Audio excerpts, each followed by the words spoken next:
దేశవ్యాప్తంగా లోక్సభ స్థానాలకు ఏపీ సహా 4 రాష్ట్రాల్లో అసెంబ్లీ ఎన్నికలకు కేంద్ర ఎన్నికల సంఘం గత 3 రోజుల క్రితం షెడ్యూల్ విడుదల చేసిన విషయం తెలిసిందే. దీంతో ఎన్నికల కోడ్ అమల్లోకి వచ్చింది. ఈ నేపథ్యంలో పోలీసులు పలు వాహనాలను తనిఖీ చేస్తున్నారు.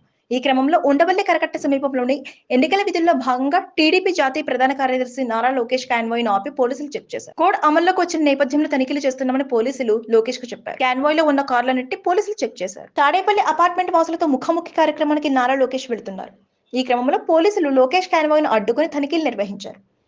కాన్వాయ్ లో కోడ్కు విరుద్ధంగా ఏమీ లేదని పోలీసులు నిర్ధారించారు. ఎన్నికల నిబంధనలు ఉల్లంఘించకుండా లోకేష్ ప్రచారం సాగుతోందని పోలీసులు ధృవీకరించారు. మరోవైపు దేశవ్యాప్తంగా లోక్సభ ఎన్నికలతో పాటు ఏపీలో అసెంబ్లీ ఎన్నికలకు కేంద్ర ఎన్నికల సంఘం షెడ్యూల్ విడుదల చేసిన విషయం తెలిసిందే.